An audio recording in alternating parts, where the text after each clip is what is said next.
Nah, ini berangkat dari kalimat ini, ada yang komentar gini, menjaga agar tidak diselingkuhi lebih baik.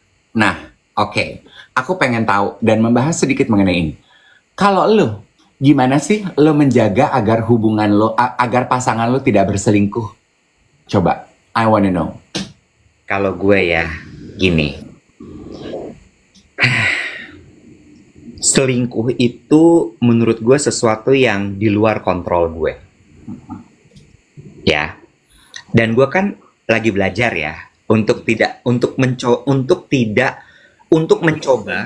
tidak mengontrol sesuatu yang di luar kontrol gue.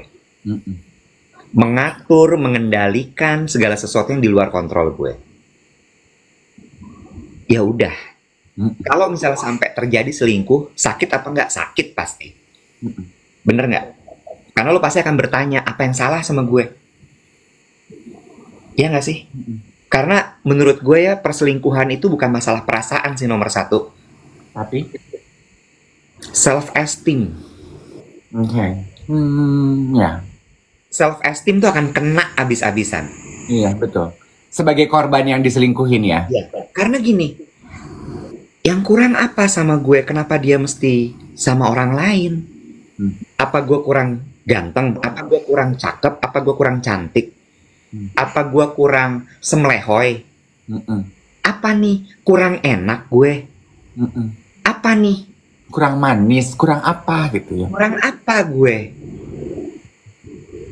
Tapi ada satu hal lagi. Selingkuh tuh bisa jadi emang penyakit. Ya. Kebiasaan aja, emang ya gitu aja gitu. Dan kalau udah kayak gitu kan balik lagi ya, bahwa itu sesuatu yang nggak bisa lo kontrol gitu. Kecuali ya, mungkin lo akan refleksi terus lo melihat bahwa oh iya, ada beberapa hal yang tidak dia dapatkan di rumah. Sehingga dia selingkuh. Ya kalau itu sebabnya, didiskusikan, bebenah diri. Ya nggak? Tapi kalau emang udah penyakit, lepas. Iya, gue juga sih.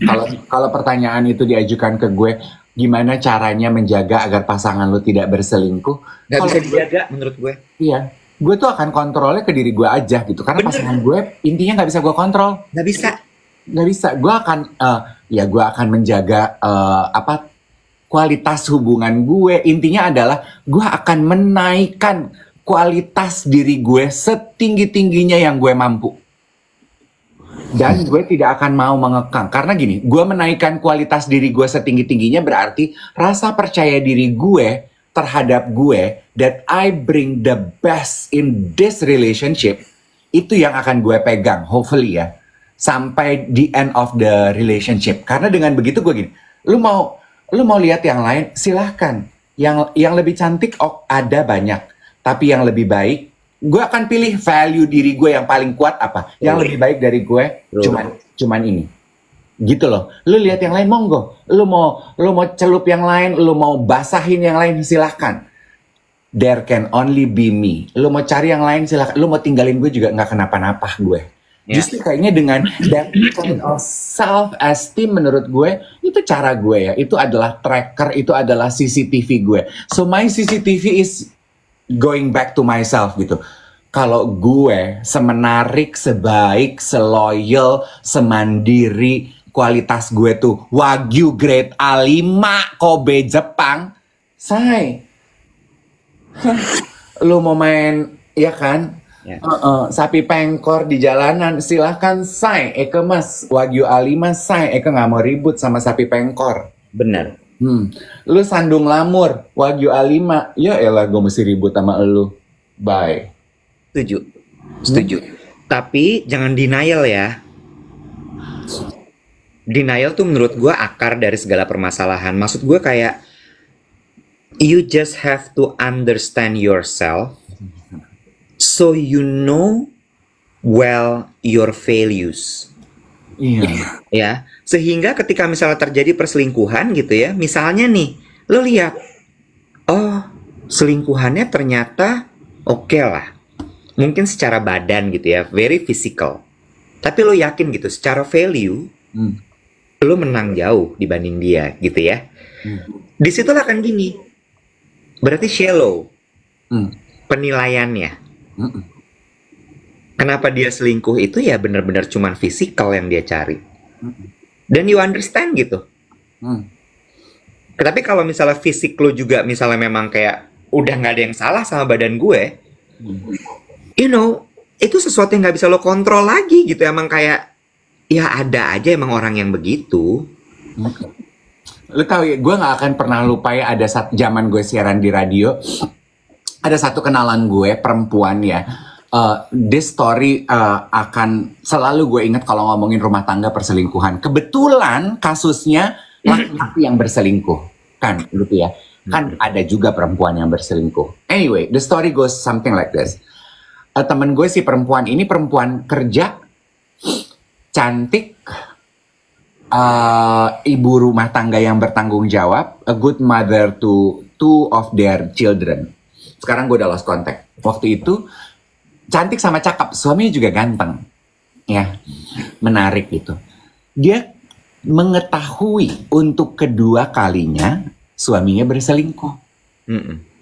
Waktu tahu pertama, yang diomelin, yang dimaki-maki lakinya dong, Iya. kan masih emosi. Begitu tahu kedua, udah lebih pinter dong. Iya. Enggak, dia mah nggak marah-marah sama suaminya. Waktu itu masih zaman SMS, ketahuannya melalui SMS. Dia telepon nomor perempuan selingkuhannya, Mm-mm. diajak ketemu. Mm-mm. Oke? Diajak ketemu, dia dandan cantik, teman gue itu diajak ketemu, terus nggak pakai muter-muter, langsung straight to the point. Jadi, kamu punya hubungan sama suami saya. Wow. Mbak, gitu. Enggak sih mbak, sebenarnya cuma iya dan tidak aja. Saya nggak perlu dijelasin hubungannya seperti apa. Ya. Iya, udah berapa lama? Sekian lama. Oh, oke. Apa biasa yang dikasih suami saya ke kamu? Nggak macam-macam sih mbak. Kadang suka dijajanin, dibeliin tas, diajak pergi liburan, ini itu. Oh, diajak pergi liburan juga, iya. Cinta sama suami saya atau cuman sekedar nafsu? Ini kalau aku udah mulai jatuh cinta. Oh, oke. Bagus. Saya serahkan suami saya mulai hari ini ke kamu ya. Kamu yang urus dia. Jadi mulai malam hari ini, suami saya pulangnya ke rumah kamu. Saya belum punya rumah kak, saya masih kos, itu juga disewain. Oh ya udah nggak apa-apa. Jadi mulai malam hari ini, suami saya pulangnya ke rumah kamu. Ke kosan kamu. Ke kosan kamu. Ditelepon suaminya. Yang, aku sama ini nih. Suaminya gelagapan dong. Tuh, cinta dia sama kamu. Ya udah, aku serahkan ya, kamu ke dia ya. Malam hari ini kamu pulang sama dia ya. Pulang ke rumah dia ya. Selesai tutup. Thank you ya. Kayak serah terima, Bo. Selesai. Ijab kabul. Selesai di situ juga, Bo, hubungannya. Divorce. Enggak. Suaminya pulang ke rumahnya, minta maaf, bye-bye aja sampai sekarang. Oh ya? Enggak tuh, enggak pakai tracker, enggak pakai sewa detektif, enggak pakai apa, enggak. Kata, abis itu kan kita teman-temannya gini, anjir lu hebat banget, dia bilang gini, Nek, masalah tuh harus dihadepin spot on. Gue sih cuman gini, mau lu sama suami gue? Mau? Gue kasih. Jangan cuman mau enaknya doang yang. Dari pagi sampai malam dong lu urus. Masa cuma mau enaknya doang? Ini gue kasih ngorok-ngoroknya dia, asma-asmanya dia, kolesterol-kolesterolnya dia. Lu urus juga, Beb. Kadang dia tengah bulan udah gak punya duit. Lu urus. Jangan cuma mau diajak liburan jalan-jalan doang. Kasih. Sama anak saya 2 ya. Berarti Mbak juga bersedia tuh mengurus anak saya. Kita bagi 2 aja Mbak biaya bulanannya. Nah aja lu cuma mau angetnya doang diranjang. Gitu. Asik ya temen gue ya. Nah itu kalimatnya dia tuh. Say, gue mah Wagyu A5. Gue Kobe. Gue mesti ngurusin sandung lamur. Nggak kelas, gue kasih semua tuh. Sepeternakan buat lu. Iya, bener.